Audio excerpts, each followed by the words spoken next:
그런 찬양 다 기억하시죠? 지금 엘리야한테처럼 주 말씀을 선포되고 또 주의 종 모세와 모세의 때와 같이 언약이 성취되는 그런 찬양 알죠? 우리 학생들 다 아나요? 오늘 처음 나왔는데 몰라요? 참 좋은 찬양이죠. 저도 이 찬양을 좋아합니다. 그런데 제가 늘 궁금한 게 있어요. 여러분들은 이 찬양을 부르실 때 어떤 마음으로 이 찬양을 부르시나요? 혹시 이 찬양을 부르면서 나도 그런 엘리야 같은 능력이 좀 있었으면 좋겠다 그런 생각으로 그런 찬양을 부르시나요? 아니면 나도 엘리야처럼 살아야 되겠다 그런 마음으로 찬양을 부르시나요? 사실 성경이 엘리야의 이야기를 기록한 이유가 뭘까요? 엘리야 같은 능력을 너희도 사모하라 그런 의미에서 엘리야의 이야기를 기록한 게 아니죠. 어쩌면 하나님께서 우리에게 엘리야와 같은 삶을 기대한다는 뜻입니다. 너희도 엘리야처럼 살아라 라는 뜻이죠. 어쩌면 우리는 엘리야처럼 살지는 않아요. 그러면서 엘리야와 같은 능력만 사모합니다. 엘리야처럼 살지 않으면 엘리야와 같은 능력 있는 삶을 산다는 게 불가능하죠. 전혀. 이스라엘 사람들이 흔히 구약을 얘기할 때 선지 그러니까 율법과 선지자라고 이렇게 얘기를 하죠. 구약은 율법과 선지자예요. 그래서 율법을 가리키는 건 모세가 율법을 대표하고 선지자들은 선지서를 기록한 사람들을 얘기하는데 대표적인 인물이 이제 엘리야와 엘리사죠. 이렇게 엘리야는 구약을 대표하는 인물이고 우리 모두가 본받아야 되는 롤 모델입니다. 그러니까 하나님께서 기대하시는 것은 뭐냐 하면 우리 모두가 다 엘리야처럼 살 것을 기대하신다는 겁니다. 엘리야가 어떤 사람이죠? 우리 다 알죠? 엘리야 어떤 사람인지. 엘리야라고 하는 사람은요, 이름의 뜻이 좀 독특해요. 엘리야 그러면 나의 하나님은 여호와시다 그런 뜻이에요. 그러니까 히브리어에서 어떤 단어의 끝머리가 이로 끝나면 나의라는 뜻이에요. 그래서 히브리어에서 아버지라는 말은 아브거든요. 아브 그러면 아버지예요. 근데 아비 그러면 어떻게 되냐면 나의 아버지예요. 그렇죠. 그래서 엘 그러면 하나님이고요. 엘리 그러면 뭐예요? 나의 하나님이에요. 그 뒤에 뭐가 붙었어요? 야가 붙었으니까 나의 하나님은 여호와시다 그런 뜻이에요. 왜 이 이름이 의미가 있을까요? 당신은요 온 세상이 다 바알이라는 신을 하나님이라고 알고 섬기고 있는 시대였어요. 그러니까 이 엘리야 시대는 왕으로부터 백성에 이르기까지 모든 사람들이 바알을 하나님이라고 알고 섬기던 시대에 엘리야 혼자 나서서 아니야 나의 하나님은 여호와시다 라고 선언했기 때문에 이 엘리야라는 이름이 굉장히 의미가 있는 것입니다. 앞으로 우리는 몇 주간을 통해서 엘리야의 인생을 추적하면서 성공이라는 우상을 섬기고 있는 이 시대에서 과연 그리스도인으로 산다는 것이 무엇인지를 함께 살펴보려고 합니다. 그러니까 앞으로 이어질 시리즈의 제목은 그리스도인은 무엇으로 사는가? 그리스도인은 과연 누구인가요? 그리스도인이란 어떤 사람일까요? 첫 번째로 그리스도인이란 세상을 거슬려서 사는 사람입니다. 우리 옆에 사람들하고 인사 한번 해볼까요? 우리는 세상을 거슬려서 산대요. 이렇게 인사합니다.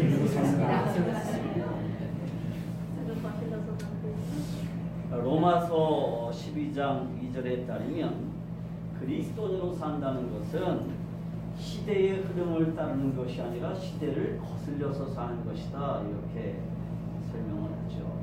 너희는 이 시대를 본받지 말고 오직 변화를 받아. 마음을 새롭게 함으로 변화를 받아. 하나님의 선하시고 기뻐하시고 온전하신 뜻이 무엇인지 분별하도록 하라. 그게 하나님의 말씀의 권면이에요. 그러니까 그리스도인으로 산다는 것은 뭐 다 그렇게 살아.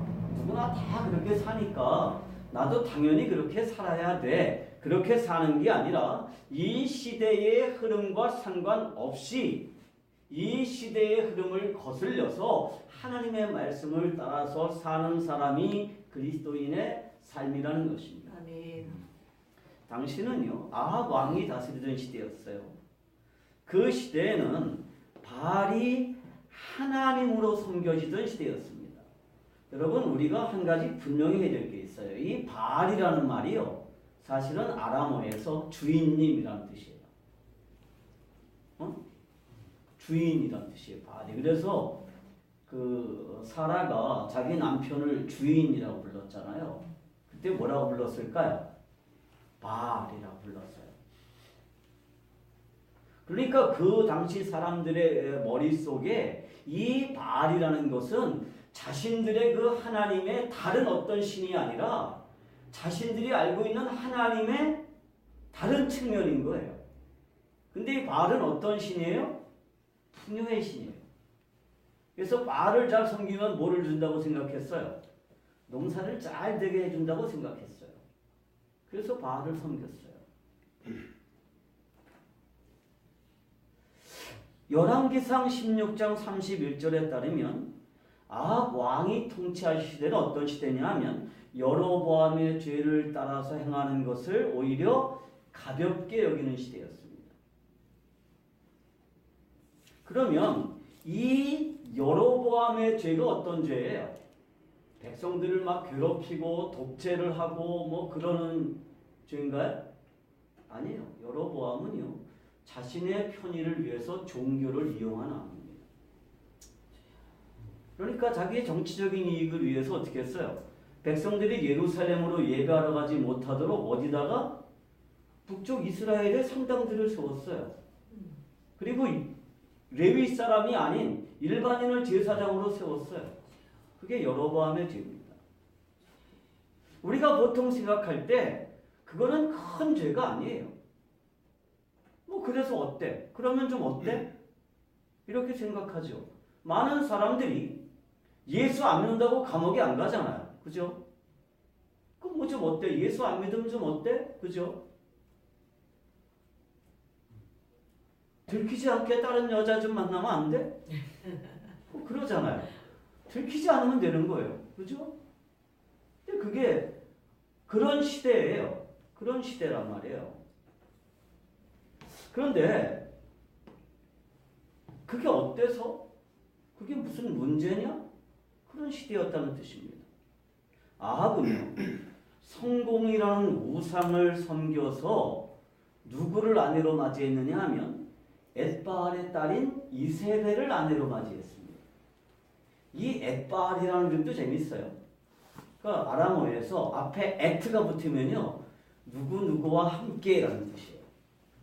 누구누구와 함께. 그 뒤에 뭐가 붙어요? 바알이 붙었어요. 그러면 누구와 함께요? 바알과 함께 동행하는 사람이 엣바알이에요. 되게 재밌죠? 근데 이 아합은요, 명색으로는 하나님을 섬기는 하나님의 백성이에요. 그죠? 그런데 누구와 동맹을 맺었어요? 바알과 동행하는 엣바알의 딸인 이세벨을 자기 아내로 맞으면서 누구와 동맹을 맺었냐 하면 시돈의 왕인 엣바알과 동맹을 맺었어요. 왜 그랬을까요? 당시에 이스라엘 땅엔 뭐가 없냐 하면 지중해를 끼고 있지만 항구가 없어요. 그래서 무역을 할 수가 없어요. 돈을 벌려면 뭐 해야 돼요? 뭐니 해도 장사를 해야 됩니다. 그죠? 무역을 해야 돼요. 근데 무역을 할 수가 없어요. 그런데 어디에만 항구가 있냐면 욥바가 있는 시돈 지방에만 항구가 있어요. 그래서 시돈의 왕과 동맹을 맺고 무역을 통해서 국가를 부강하게 만드는 것이 이 아합의 정책이었어요. 그래서 아합은 정치적인 성공을 위해서 바알과 동행하는 그 엣바알과 동맹을 맺은 사람입니다. 여로보암이 자신의 정치적인 목적을 위해서 금송아지를 만들었듯이 아합은 자신의 정치적인 성공을 위해서 바알과 동행하기로 작정한 것입니다. 당시 그 아합의 정치적인 기반은 그렇게 견고하지가 못했었어요. 북이스라엘의 첫 번째 왕이 누구예요? 여로보암 1세예요. 그런데 여로보암이 죽고 나서 그의 아들 나답이 왕이 됐는데 이 나답은 2년밖에 왕위에 있지 못했습니다. 블레셋과 전쟁을 하는 중에 바하사라는 인물이 반역을 일으켰어요. 그래서 바하사가 여로보암의 집안을 완전히 다 멸족시켜버렸습니다. 그런데 성경은 열왕기상 15장 29절에 그렇게 기록되어 있는데요.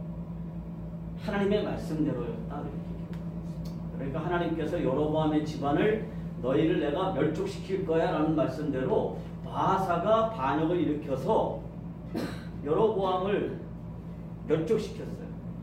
그리고 나서 바하사가 죽고 나니까 그 아들 엘라가 왕이 됐습니다. 그런데 엘라 역시도 2년밖에는 왕을 못했어요. 2년밖에는. 이번에는 당시에 국방부 장관이었던 시므리가 반역을 일으켰어요. 그래서 이번에는 바하사 집안을 다 멸족시켜버렸어요. 다 죽였어요. 그런데 시므리가 왕이 됐다는 소식을 들은 오므리 장군이 반란을 또 일으켰습니다. 그래서 사마리아 성을 포위했어요. 그래서 시므리는요 거기서 왕궁에 불을 지르고 거기서 자결했습니다. 왕된 지 얼마 만에 그랬을까요? 7일 만에 그랬어요. 7일 만에. 그래서 이스라엘 역사에서 제일 짧게 재위한 왕이 시므리예요.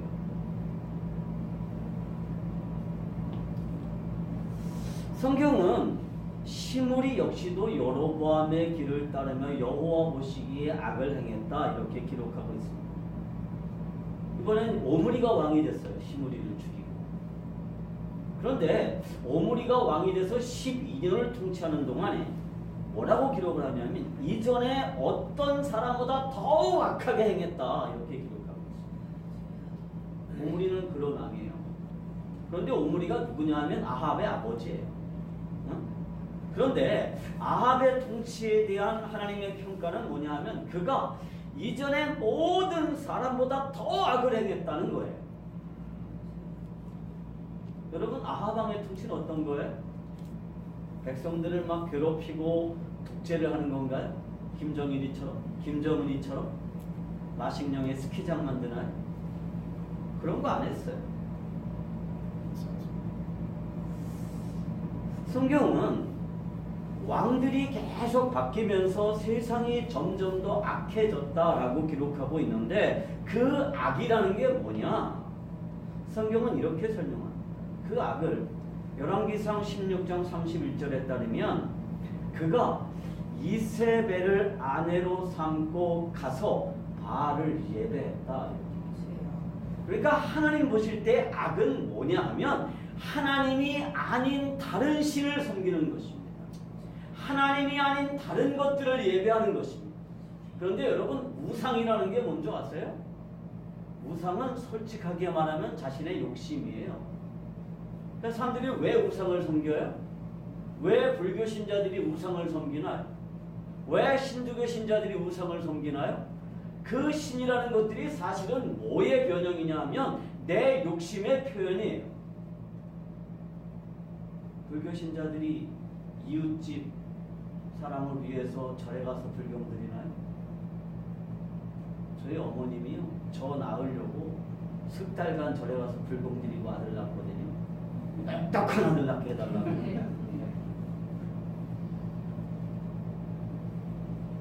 사람들이 우상을 섬기는 이유는요 자기 욕심의 표현이죠. 그런데 이 아합이라는 왕이 이세벨을 아내로 삼고 가서 바알을 예배했을 뿐만이 아니라 열왕기상 16장 32절에 보면 아예 사마리아에 뭘 졌느냐 하면 바알의 신전을 건축하고 신전 안에 바알을 위해서 제단을 쌓았다. 이렇게 기록을 하면서 그것이 바알의 악행이었다라고 설명합니다. 아합은요, 자신의 정치적인 정통성과 통치 기반을 세속적인 성공, 세속적인 부유함에 두려고 했던 사람. 그러니까 아합의 시대에는 많은 사람들이 여호와가 하나님이 아니라 바알이 하나님이었던 시대였어요. 그러니까 나는 하나님을 버리고 바알을 섬기겠다가 아니에요. 여호와도 하나님이시고 바알도 하나님이세요. 그런데 하나님이 둘인가요? 아니에요. 바알은 무늬만 하나님. 예전에 그런 광고 있었죠. 무늬만? 바알은 무늬만 하나님. 바알이 누굽니까? 바알은 세속적인 성공을 약속하는 신이었습니다. 그래서 아합 시대의 최고의 가치는 뭐냐? 성공하는 거예요. 이기는 거, 크게 되는 거, 부유해지는 거. 이게 최고의 가치였어요. 그런데 그런 시대에 엘리야는 나는 그런 시대에 나를 맞추지 않고 하나님의 종으로 살겠다. 나는 하나님이 여호와시라고 감히 선언하면서 세상을 사는 선지자였다는 것입니다. 어쩌면 우리 시대는 아합 시대와 거의 똑같은 시대예요. 사람들이 최고의 가치로 섬기는 게 뭐예요? 돈이요. 뭐니 해도 money죠. 성공하는 거, 부유해지는 거, 건강해지는 거, 그것들이 최고의 가치예요. 그리고 우리가 그것들을 위해서 하나님을 섬긴다 그러면 어쩌면 그 하나님은 이름만 여호와지 실제로는 바알일 가능성이 아주 크죠. 최근 한 30-40년 동안 한국은 번영의 신학이라는 것이 교회를 완전히 장악했습니다. 내 영혼이 잘된 것 같이 네가 범사에 잘되고 강건하게. 그리고 그게 믿음의 결과라고 우리가 다 그렇게 알고 있었습니다. 물론 그럴 수 있죠. 우리가 하나님을 잘 섬기면 하나님께서 우리들에게 많은 것들을 허락해 주실 것입니다. 아멘. 그런데 우리가 하나님의 나라와 하나님의 의를 구하면 하나님께서 이 모든 것들을 더해 줄 것이지만 우리가 이 모든 것들을 구하고 그것이 구해지면 하나님의 나라와 의를 내가 구하겠습니다. 이런 자세는 뭐예요? 그럼 바알에게 구하는 거예요. 이 시대가 어쩌면 아합의 시대와 똑같은 시대일 겁니다. 그리고 그런 것들을 약속하는 바알을 하나님으로 알고 섬기는 사람들이 넘쳐나는 시대. 그러나 엘리야는 그런 시대적인 조류를 따라서 살지 않았던 사람입니다. 오직 여호와가 하나님이시다. 이렇게 선언했던 사람입니다. 아멘. 그리고 그 선언을 따라서 살았던 사람이 엘리야예요. 그렇다면 오늘 우리 그리스도인들을 향한 하나님의 기대가 뭘까요? 그것은 엘리야처럼 시대적인 조류를 따라서 살지 않는 것입니다. 아멘. 우리가 전혀 새로운 하나님의 공동체를 형성하기 위해서 여기 모여 있습니다. 그럼 우리 세계관이 달라야 돼요. 우리 가치 기준이 달라야 돼요. 아멘. 그래야 우리가 새로운 공동체가 됩니다. 아멘. 그냥 우리도 똑같이 와 빨리빨리 부흥해가지고 우리도 큰 예배당 얻고 사람들 뭐 몇백 명 몇천 명 모아서 우리도 좀 우리가 여기 나온 게 참 잘했다. 다른 사람들이 다 부러워하게 만들겠다. 그런 자세라 그러면 하나님의 입장에서 볼 때는 이거 교회 세울 필요가 전혀 없어요. 입장 바꿔놓고 한번 생각해 보세요.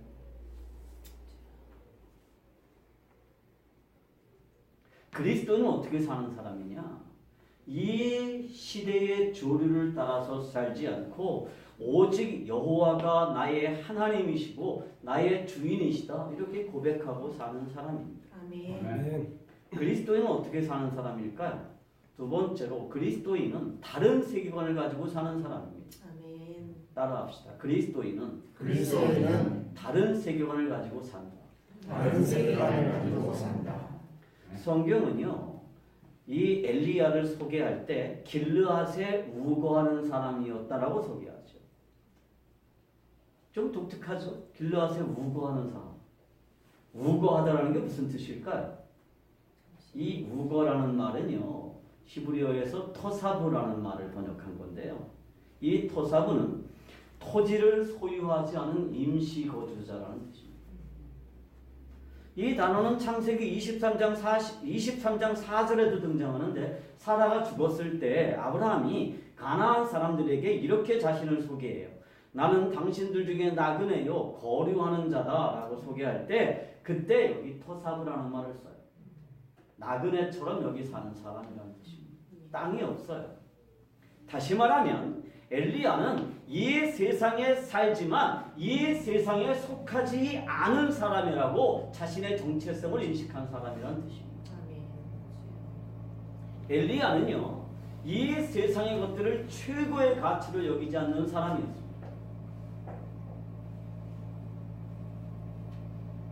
이 세상에 살아요. 뭐 하늘 위에 사는 거 아니에요. 그렇지만 나는 여기에 속한 사람이 아니라 하늘에 속한 사람이다 라고 자기 자신을 그렇게 인식한 사람입니다. 빌립보서 3장 20절 우리 다 기억하시죠? 우리의 시민권은 어디에 있다고요? 하늘에 있다고요. 근데 그게 종교적인 관점으로만 그러면 참 문제예요. 그죠? 그래서 종교적인 관념으로만 우리 시민권은 하늘에 있어. 그런데 실제로는 뭐에 관심을 기울이고 있어요? 이 땅의 것에만 막 몰두하고 있죠. 자식이 공부 조금 잘못하면 어떻게 해요? 확 속상해서 죽으려고 들어요. 제 이제 손자가, 우리 작은 딸이 시집을 일찍 했어요. 손자가 이제 올해 중학교를 가는데 이 녀석이 초등학교 2학년 때인가 1학년 때인가까지 한글을 모르는 거예요. 근데 우리 교육 철학이 있었어요. 우리 애들 셋을 키웠는데 이 세 애들 다 유치원을, 정말 좋은 유치원을 골라서 보냈는데 그 첫 번째 기준이 뭐냐면, 첫째, 애들 공부 안 시키는 유치원. 그러니까 한글을 안 가르치는 유치원을 찾아서 보냈어요. 세 애들 다 그렇게 했어요. 제 철학으로 한글은 초등학교 가서 배우는 거죠. 그죠? 근데 유치원에서 다 배우고 가니까 애들이 공부에 흥미를 못 느껴. 그래서 저는 한글을 그냥 초등학교 가면 저절로 깨우친다고 생각하고 안 가르쳐서 보냈어요. 애들이 다 잘했어요. 우리 애들은 다 잘 자랐어. 근데 이 손자놈이 초등학교 한 학기가 지났는데 한글을 모른대요. 그러니까 담임 선생님이 엄마한테 전화를 해가지고 얘를 방학 때 학원을 보내라고, 한글을 모른다고 그랬어요. 그래서 내 딸이 완전히 멘붕이 돼가지고, 내가 그때 영국에 있었거든요. 난리가 났어요. 울고 내가 돌아와가지고 교육감한테 전화를 했어요. 교육감한테 전화를 해서 한글 누가 가르칩니까? 학교에서 가르치죠. 누가 가르칩니까? 담임선생님이 가르칩니다. 그건 당연히 담임선생님이 가르쳐야 되는 의무죠. 만약에 아이가 한글을 모르면 어떡합니까? 담임선생님이 끝까지 가르쳐야죠. 나머지 공부라도 시켜야죠. 그죠? 제 아들이 지금 총신대학교 신학대학교에 다니는데요. 이놈이 초등학교 2학기 때까지 한글을 몰랐어요. 안 가르쳤잖아요. 그러니까 담임선생님이 나머지 공부를 시켰어요. 나머지 공부를 하고 왔대요. 그래서 내가 물어봤어요. 야, 몇 명이나 했냐? 그랬더니 아빠 나 혼자만 했어요. 야, 너 정말 좋겠다. 선생님이 너를 얼마나 이뻐하면 너만 특별히 남겨서 공부를 시켜줬겠냐. 넌 정말 행운하다, 행운아. 그랬더니 얘가 진짜로 그런 줄 알았어요. 그래서 얘가 얼마나 행복하게 학교 생활을 잘했는지 몰라요. 담임선생님 나를 좋아해가지고 나만 과외 공부를 시켜줬다는 거야. 근데 우리 손자가 공부를 못한다 그러니까 나도 되게 속상하더라.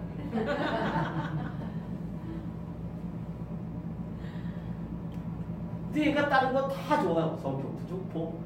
근데 지금 이제 6학년이 됐는데요. 친구들하고 관계도 정말 잘하고 너그럽고 참 좋아요.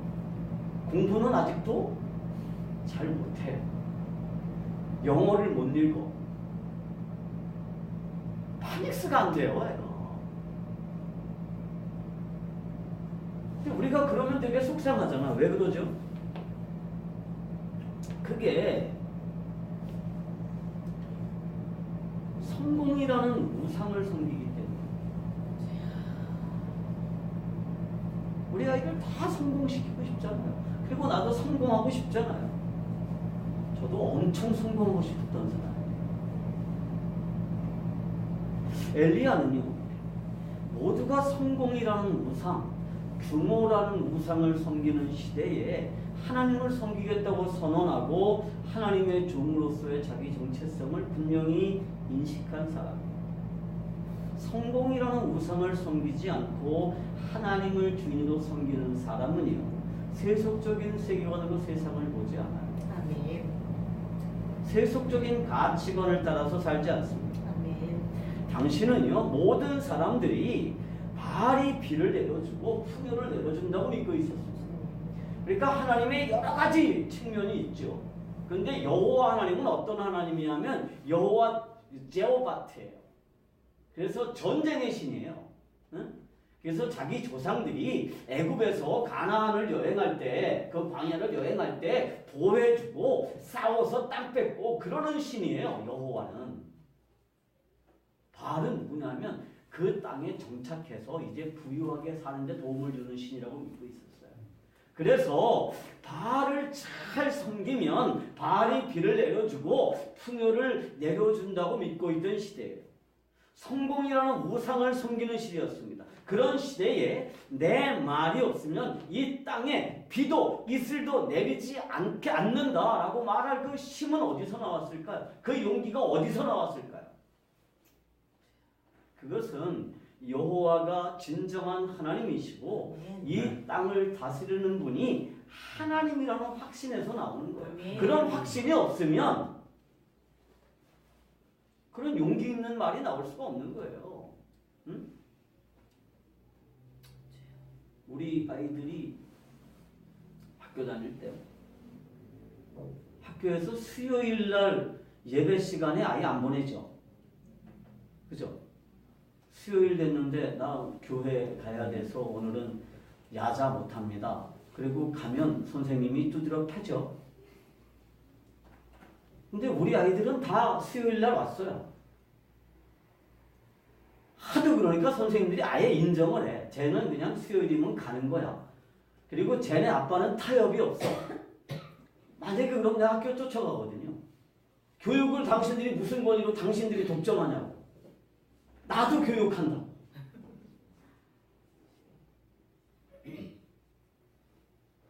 그랬어요. 근데 우리 아들이 공부를 진짜 안 해요. 맨날 학교 갔다 오면 기타만 쳐요. 기타만 치고. 우리 아들이 제일 행복한 날이 언제냐면 시험 볼 때. 왜 시험 볼 때 행복할까? 우리 친구들 시험 볼 때 왜 행복하지? 일찍 끝나요. 맞아, 일찍 끝나니까. 시험 보는 날에 일찍 끝나니까 너무 행복한 거예요. 그랬는데 그래도 서울에 있는 대학교 갔어요. 서울대학교가 아니라 서울에 있는 대학교. 그럼 서울대학이라며. 서울에서 약간 떨어져 있는 대학은 서울 근교에 있는 대학이니까 서울교대. 서울에서 좀 떨어져 있는 서울에서 상대적으로 머니까 서울상대. 그래도 서울에 있는 대학교를 졸업했어요. 그것도 영문과. 그럼 선생님이 이해가 안 되는 거야. 저놈이 어떻게 저기를 갔지? 왜냐하면 지네 반에서 1등 하던 애도 저랑 똑같은 과에 갔어요. 근데 걔는 고등학교, 평택 지역은 고등학교를 시험을 치르고 가는 학교에 비평준화 지역인데 선생님이 인문계 고등학교 원서 못 써준다고 그러더라고요. 왜냐하면 떨어진대요. 하면 제 실력으로는 안 되니까 실업계 고등학교 보내라고. 내가 책임질 테니까 원서만 써주세요 선생님은. 그래서 선생님이 다짐을 받고 그러면 아버님 저 원망하지 마세요. 그러고서 써줬거든요. 근데 300명 중에서 286등으로 붙었어요. 그러니까 꼴찌에서 14등으로. 내가 맨날 꼴찌로 붙었다 그러면 아빠 내 뒤로 14명이나 있어. 근데 졸업할 때는 반에서 2등으로 졸업했어요. 저는 애들한테 공부하란 말을 한 번도 안 해봤어요. 공부 안 한다고 야단쳐 본 적도 없고 공부하라는 말을 한 번도 안 해봤는데 하나님의 은혜로 새 애들 다 그래도 잘 자랐어요.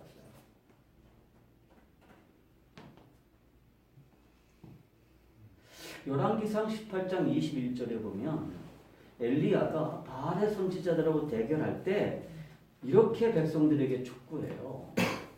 당신들의 하나님이 바알인지 여호와인지 분명하게 선택해라. 이렇게 강력하게 촉구합니다. 우리는 둘 다 신으로 섬기고 싶어요. 그죠? 이 세상에서 잘 되는 거 도와주는 그 바알이라는 신을 섬겨서 바알이 정말 나를 도와줄 수만 있다고 하면, 그리고 그 바알이 그냥 이방신이 아니라 하나님의 다른 이름이고 다른 측면, 하나님의 이름이 되게 많잖아요. 그죠? 응? 그렇다고 그러면 거기다가 당신은 바알을 섬기는 사람, 바알의 선지자가 다수예요. 그죠? 진짜 하나님을 섬기는 사람, 하나님의 선지자는 정말 시기했습니다.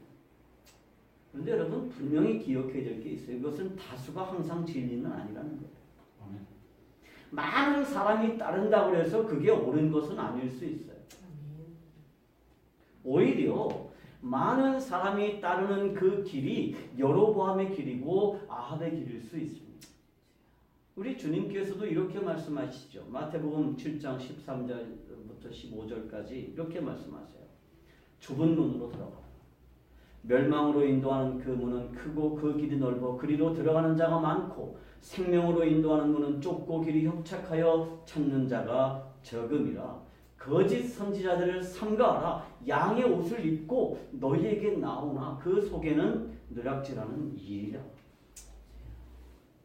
여러분 오직 하나님의 말씀이 진리예요. 아멘. 우리가 그리스도인으로 산다는 것은 뭐냐 하면 성경적인 세계관으로 세상을 볼 수 있고 성경적인 세계관으로 세상을 이해할 수 있다는 것입니다. 아멘.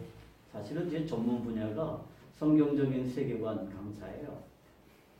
그래서 제가 해외를 이렇게 돌아다니는데 요즘은 해외에 있는 대학에 가서 일주일씩 특강을 해요. 일주일씩 특강하면 아침부터 밤까지 하는 거예요. 그 밤까지 동안에 성경적인 세계관으로 세상을 보는 방법을 훈련해요. 왜냐하면 우리가 그리스도인이 되었다라고 하지만 세계관이 성경적으로 세워지지 않으면 세속적인 세계관에서 성경적인 세계관으로 이 세계관이 바뀌지 않으면 사실은 그리스도인으로 산다는 것 자체가 거의 불가능하다는 결론에 제가 이르렀기 때문에 제가 이번에도 책을 안 가지고 왔는데 제가 작년에 책을 한 권 썼어요. 여러분들이 혹시 서점이나 인터넷 서점에서 통으로 읽는 복음이라는 책을 검색해 보시면 아니면 구본식 목사 책을 검색해 보시면 책이 지금도 이렇게 판매가 되고 있는데 그런 의식 때문에 제가 그 책을 썼습니다.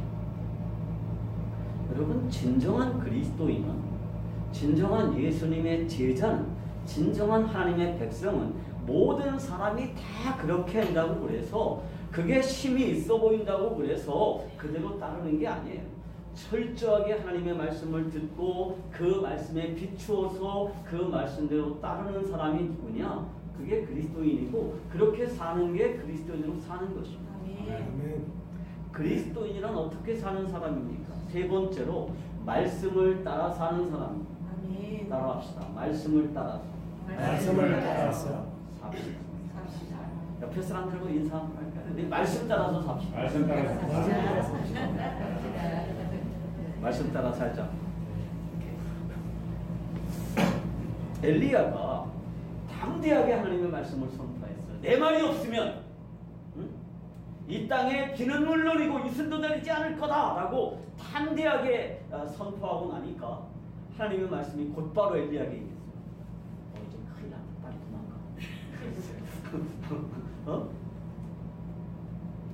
여러분 아합의 시대에 그 시대를 거슬려서 말씀을 선포한다는 것은 대단한 용기, 그죠? 대단한 믿음이 필요한 거예요. 모두가 다 바알이 하나님의 기적이라고 이렇게 여기는 시대인데, 그런 시대에 야 웃기지 마, 여호와가 진짜 하나님이고 너희들이 믿는 바알은 가짜야, 내가 말이 없으면 이 땅에 비도 안 내리고 이슬도 내리지 않을 거야 라고 선언하면 이거는 굉장한 용기가 필요한 거예요. 굉장한 용기가 필요한데, 어쩌면 순교할 각오를 했을지도 모르죠. 그런데 여러분, 순교하는 게 쉬울까요? 아니면 날마다 믿음으로 사는 게 쉬울까요? 어떤 게 쉬울까요? 확 한번 순교하는 게 쉬울까요? 아니면 날마다 믿음으로 사는 게 쉬울까요? 반대로 합시다. 순교하는 게 어려울까요? 믿음으로 사는 게 어려울까요? 대답 드려보시죠.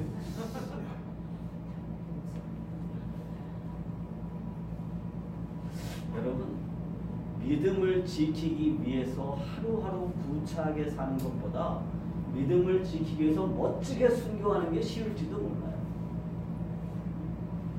제가 처음 이 설교 사역을 시작했을 때 제 아내가 제발 축복 설교를 많이 하라고. 설교 끝나고 집에 가면 맨날 그렇게 나를 닥달했어요. 일주일 내내 슬퍼에 시달리다가 주일하고 위로받기 위해서 교회에 나왔는데, 근데 잘 못 산다고 꾸지람을 하면 성도들이 어떻게 하냐, 너무너무 힘드니까 좀 위로해주는 설교를 많이 하라고. 근데 제가 설교를 할 때 늘 이 강해 설교를 쭉 하는데요, 아무리 해도 위로하는 말이 별로 없어요, 성경에. 난 이렇게 살아라 그 얘기잖아요.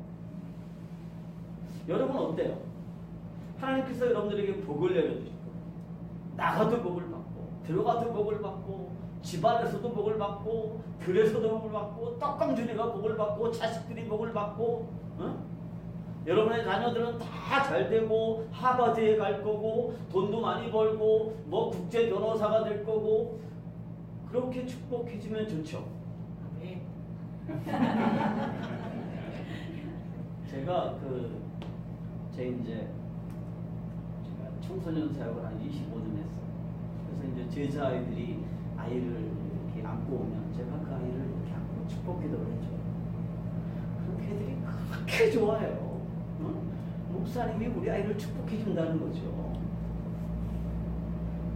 그런데 반대로, 야, 너가 신앙생활 제대로 못하면, 하나님을 바로 섬기지 않으면, 바를 하나님으로 섬기면 병들고 가난하게 될 거고, 자녀들은 다 문제가 될 거고, 공부도 못할 거고, 좋은 대학 가는 건 꿈도 꾸지 말고, 뭐 그렇게 설교하면 어떡할까요? 그 교회 누가 올까요?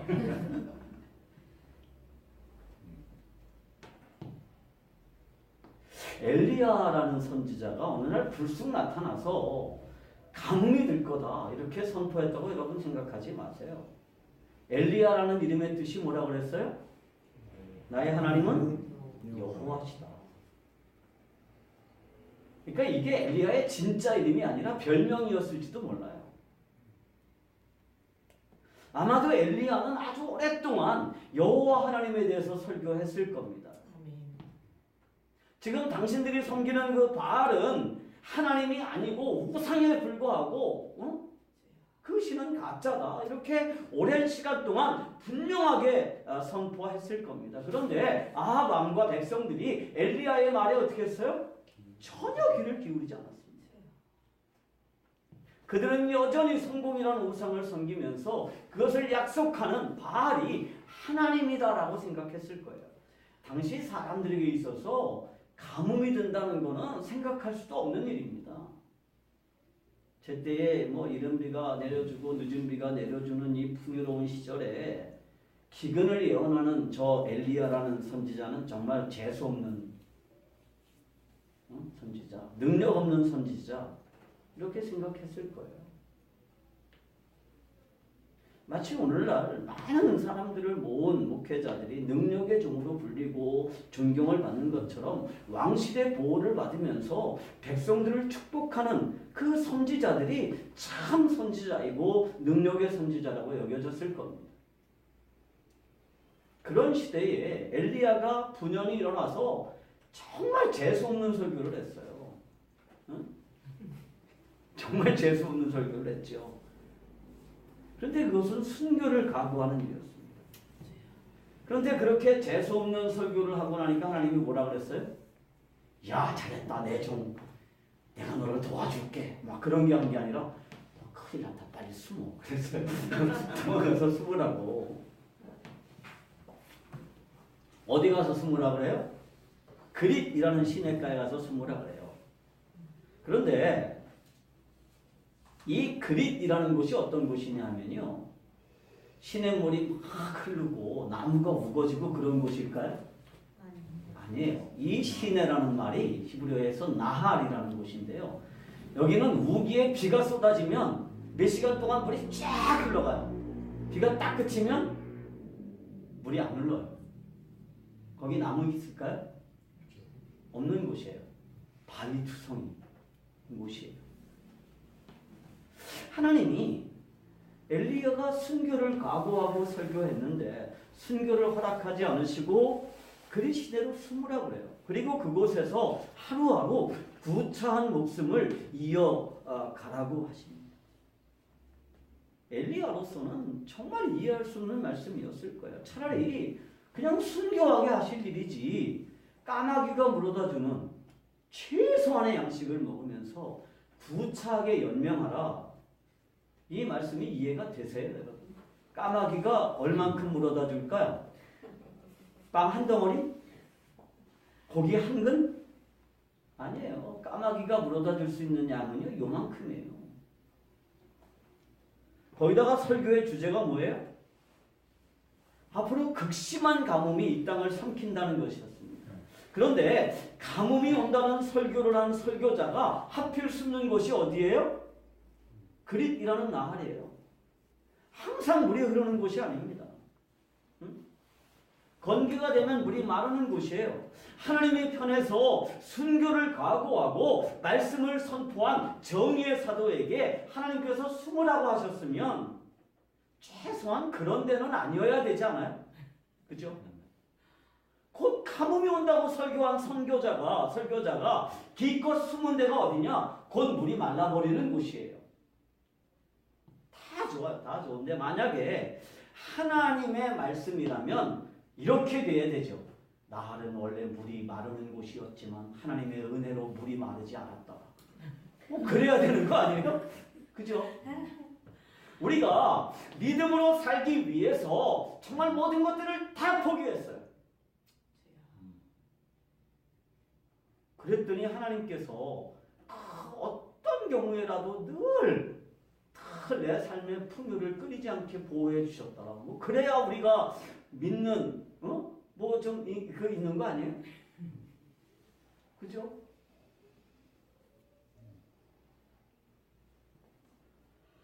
뭐 그래야 뭐 선지자로서의 체면이 좀 쓰는 거 아니에요? 능력의 선지자가 되는 거 아니에요? 그래야 나할에 믿음으로 선포했더니 나할이라는 곳에도 물이 마르지 않았더라.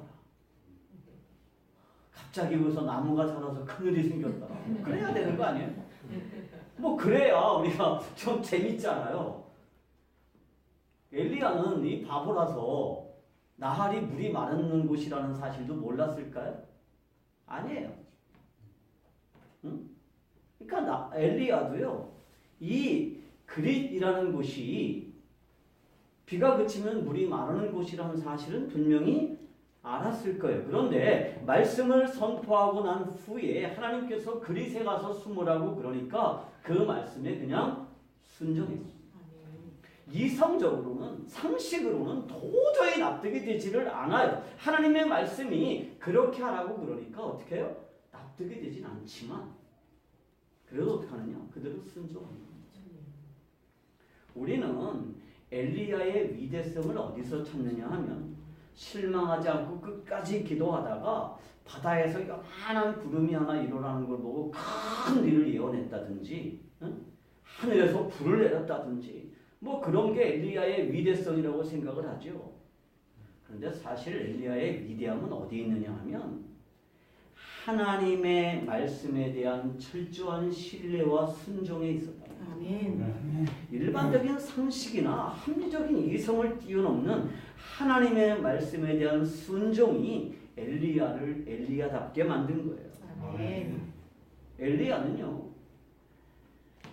그릿이라는 시내에 숨어서 하루하루를 그야말로 구차하게 연명해야겠습니다.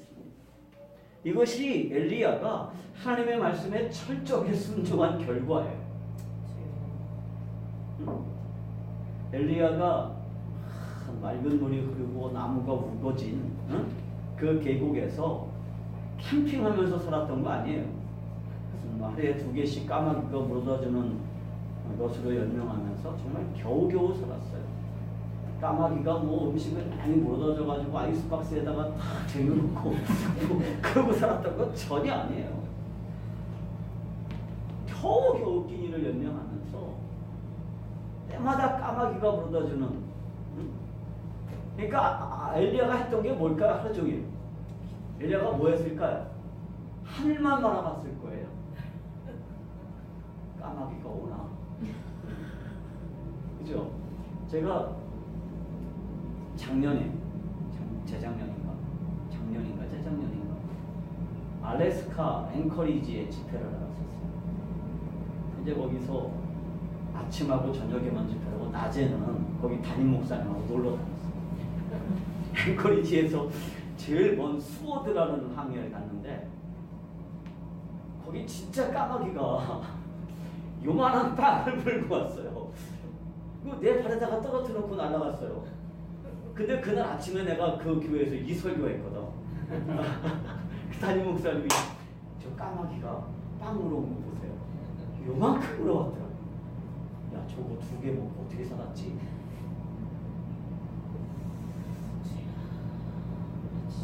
그런데 이게 먹는 거는 그래도 어떻게 조금씩 먹어도 되지만 시냇물이 하루하루 다르게 말라갔을 거예요. 말라가는 물을 보면서 엘리야가 무슨 생각을 했을까요?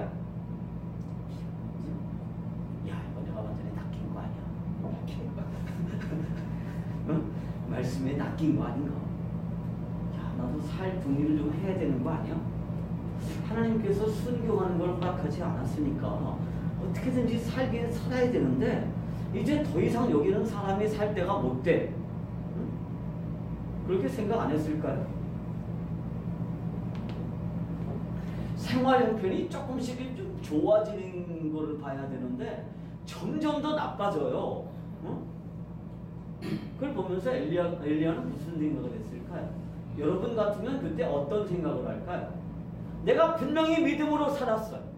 하나님을 예배하고 하나님을 섬기고 말씀대로 살고 가정 예배를 드리고 기도하고 다 했는데 나아지는 게 없어. 도대체 자식은 대학교에 떨어졌어요. 졸업한 놈은 취직도 못해. 시집간 딸은 속세교.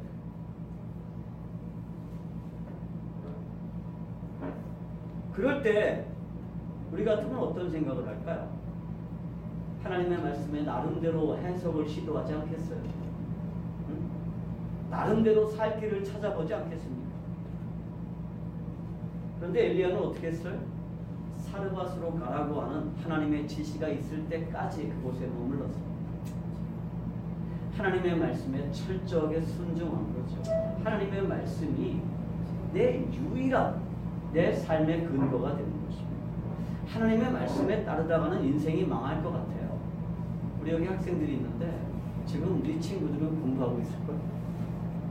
그치? 근데 예배하고 있어? 망하는 거 아니야?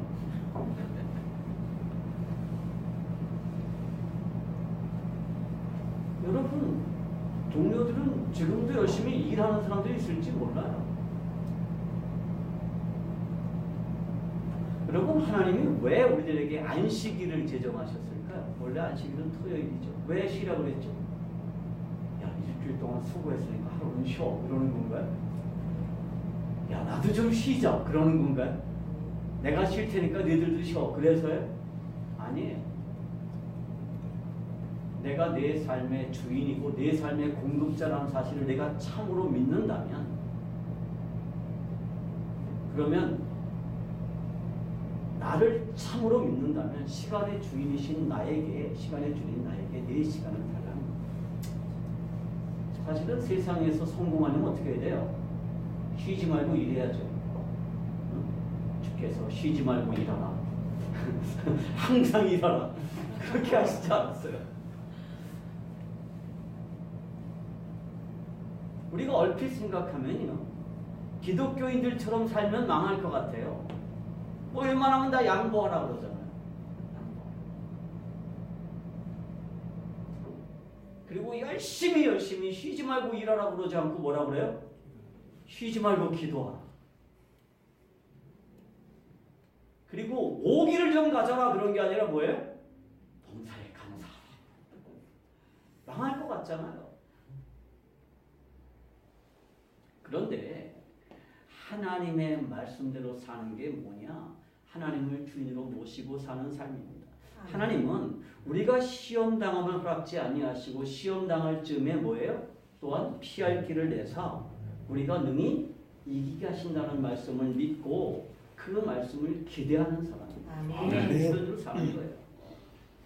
예전에는 설교를 잘하는 분들을 가리켜서 말씀을 잘 쪼갠다 이렇게 했어요. 그죠? 근데 여러분 말씀을 잘 쪼개는 게 아니라 말씀에 의해서 내가 완전히 쪼개지고 부서져서 하나님의 말씀에 사로잡히는 게 은혜예요. 아멘. 그게 은혜예요. 그런 의미에서 그리스도인은 말씀을 붙잡고 사는 사람이 아니라 말씀에 붙잡혀서 사는 사람입니다. 아멘. 우리 같이 한번 인사 또 한번 할까요? 말씀에 붙잡혀서 삽시다. 말씀에 붙잡혀 말씀을 붙잡고 사는 게 아니라 말씀에 붙잡혀서 사는 거예요. 붙잡혀서. 여러분 그리스도인으로 산다는 건 뭐냐? 엘리야처럼 사는 겁니다. 엘리야가 어떻게 사느냐? 말씀을 최대의 권위로 알고 말씀에 순종하면서 살았습니다. 아멘. 우리 어떻게 살아야 되느냐? 세상을 거슬려서 사는 거죠.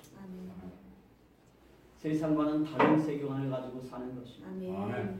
하나님의 말씀에 붙잡혀서 사는 것입니다. 그것이 이 시대를 엘리야로 사는 것입니다. 엘리야처럼 사는 것입니다. 우리 이 새로운 공동체에 모여있는 주의 백성들이 우리가 참으로 엘리야처럼 산다면 그러면 분명히 우리가 모든 성도들에게 하나님의 영광을 보여줄 수 있습니다. 아멘. 기도하겠습니다.